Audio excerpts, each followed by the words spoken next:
So I work in this sleep clinic down the road, and I'm going to tell you some bedtime stories. So I have a dream job, quite literally. I get to fix everything that goes wrong with sleep. And actually, that's one of four things.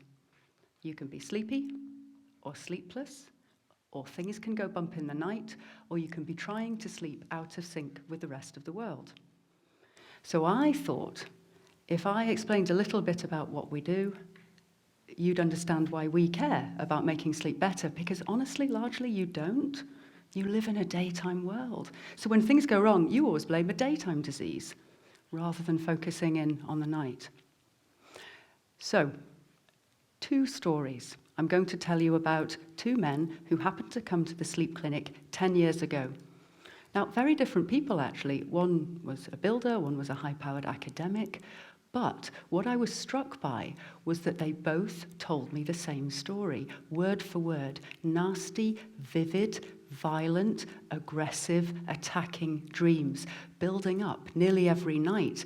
And worse than that, acting out the dreams, punching, hitting, flailing, throwing themselves out of bed, punching the people they were in bed with, their wives. And most people immediately take a Freudian view. Is this some deep-seated emotional angst bubbling up? Call the psychologist. Plot spoiler, it's not. I know that you can dream that you are Superman, you should not try to fly. So I thought both of these men had REM sleep behaviour disorder, RBD. We now understand that there is a powerful switch in the base of the brain. When you enter dream sleep, you are paralyzed. Eyes move, you breathe, nothing else. So when I brought these men into the sleep lab, we can look at the dream sleep, a very active brain state, eyes that move. What you should see is a flat red line on the muscle trace. They had bursts of activity. But actually, we can see them kick out, punch. The point about this is it's curable. We treated both of them with high-dose melatonin. Now, melatonin is a really interesting hormone. You can think of it as the hormone of darkness, stabilizing sleep. It also sets the clock, and for reasons we don't really understand, it restores the muscle paralysis. And they went back to sleeping peacefully, so did their wives, and the years passed.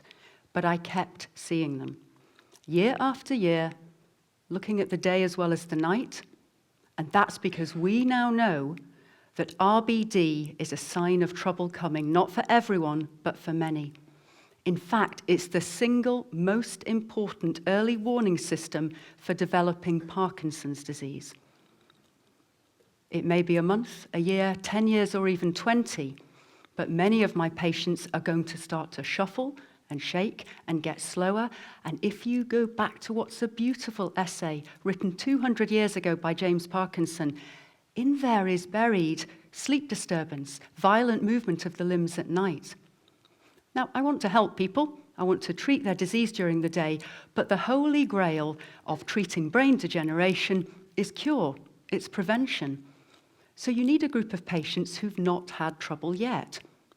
So they're going to need my patients in the sleep clinic. The scientists don't have the therapies yet, but they will, and for the moment, the patients and I have to wait. Now, my second story really did start once upon a time. This young man went away on his Easter holidays, as lots of you have, and day after day over just 2 weeks, he got more and more sleepy. By the end of the 2 weeks, he could not stay awake during the day, and that's not normal. 8-year-olds should sleep 9 or 10 hours, be the family alarm clock at 6, 7 in the morning up. They don't sleep through because nobody does, but 90-minute cycles dream, non-dream sleep. And actually, by the time he saw me 4 or 5 months later, there were other symptoms, a dream-filled night, dreams so real he couldn't distinguish them from reality, and some of the dreams pinned to the bed, a ghostly figure walking towards him, sleep paralysis. And sleep paralysis is the reason people have believed in ghosts for hundreds of years. But once you understand the muscle switch, you know it's jolting out of dream sleep, brain awake, muscles not yet kicked in. So he had narcolepsy. It's Greek for seized by sleep. And we now understand mostly research done on sleepy mice, that there is a flip-flop switch within the brain, and a really important chemical, hypocretin, stabilizes the switch, like a foot on the brake. And in narcolepsy, hypocretin is missing. So once we understand that, we can explain to him, he can reset the switch with a quick booster nap during the day. Now, I also gave him medication. We gave him stimulants, it woke him up, his main job is staying awake at school, and he managed remarkably well, not in any way a victim. But coming up to his GCSEs, the big ones, we're now at last summer, and he's 15. The one thing he had was a horrible broken night, and the thing I know that teenagers need sleep for is memory and learning, slow wave sleep. So was there anything I could do to boost his brain power and give him better grades? A different story now. How many hours do you all work? Everyone knows that, don't they? Me, 50 hours a week. I don't like to go below that, I really don't. My children, I want them working 55, 65 at least. I am, of course, talking about the hours you work every night, in bed, when during sleep you reset mood, memory, metabolism. Look how much more you remember on that red line with sleep and how much you forget with every hour awake. Our junior doctors are annoyingly clever, ridiculously hardworking, but modern shift workers in modern hospitals, they have really expensive coffee, they have super expensive parking and no beds. So there's very little space for them to rest. So my next patient was a sleepy train driver. Now that worried me. I lost sleep over it. I don't like people with sleep disorders driving. She knew that. She'd got more and more sleepy over 2 or 3 years. A simple check you can do on yourselves, the Epworth Sleepiness Score. 13, you should all be in single figures, too high in the teens. She said what every shift worker always tells me. It's not my shifts, I've always done shifts, and I always give the same answer. What else do you do better at 50 than you do at 25? I've got nothing. So we look at the whole 24 hours. You are hardwired to light, designed to be awake in the day and asleep at night. And by the time you look at her real life, 35 hours a week for the train company, but a long commute, helping out with staff shortage, earlies going to lates, she was getting less than 5 or 6 hours in bed, just not enough. That's it. There are no 4-hour sleepers. You are not missing out. It's a myth. There's just lots of sleepy people. She had another problem, though, I thought. Even when she was on holiday, awful sore throat in the morning, unrefreshing sleep. So I asked her if she snored. And she laughed and said, well, you'd have to ask the dog. I don't know. It's a very fair answer if you live and sleep alone. You are all unreliable narrators when you come and see me. That's the point about sleep. You're not really there when it happens. So we did a sleep study. She didn't breathe at night. A lot. She snored really loudly. The airway collapsed under the pressure. Sleep apnea. She had no idea she had it, and lots of people don't. Shift work's really bad for metabolism. She had steadily gained weight, and we have a cure. I can give her a little nasal mask, CPAP. It's brilliant. Instant solution. But does it really fix the life-work balance here? Next patient.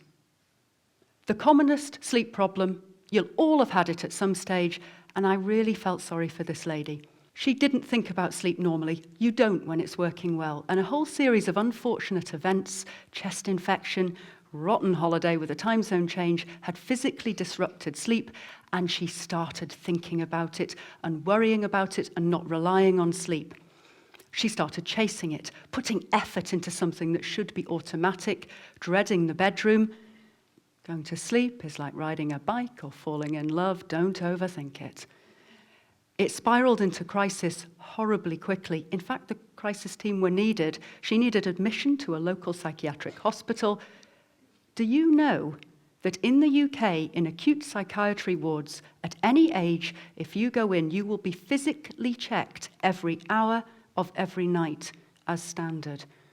She talked about the visor going up and the lights going on and the room door being opened, and she hated it and felt it made her worse. And by the time I saw her, she was on antidepressants, antipsychotics, sleeping tablets, barely standing up straight and still not sleeping. So what should I do? More drugs? We know that the hourly obs disrupt people. People sleep badly in hospital, we want them out. But we know from 25 years of research that we should be treating insomnia with CBTI. It's a toolkit, cognitive behavioral therapy for insomnia, a bit of a mouthful, but I can strip it down for you. What's the punchline to the joke? What's the bare minimum? 1 bear, okay? I can give you 1 bear for sleep. Write it down. The past triggers don't matter. For future good sleep, we need sleep diaries. It's the price of a better night. We teach people about sleep and about the sleep switches. We decrease time in bed that paradoxically shortens the gaps and decreases frustration. And we take the agitation out of the bedroom. And 80% of people in our service get better. I will be really honest, I wasn't sure she was going to be in that group. She was very unwell. So those are my 4 stories. The 4 things that go wrong with sleep, and children's stories have a beginning and a middle and an end, and it's always happily ever after. And real life and medicine is not that clean.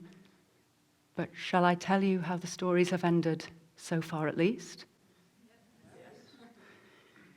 My 2 RBD men, one 10 years later, entirely well. He's done everything he can to boost brain health. He's deliberately continued working into his 60s to keep active. He's lost a stone in weight, and reluctantly, I will be honest, he goes to the gym 2 to 3 times a week because exercise is brain protective. The second man, 7 years ago, just started to have problems swimming. It was really subtle, the left side pulling slower. I don't think he or I would have noticed it without the RBD, but we did a brain scan. His dopamine levels were reduced. He does have Parkinson's disease, and he's had successful medical treatment. He's back swimming, but he's also joined one of the local research clinics. So my young man with narcolepsy, I gave him this drug.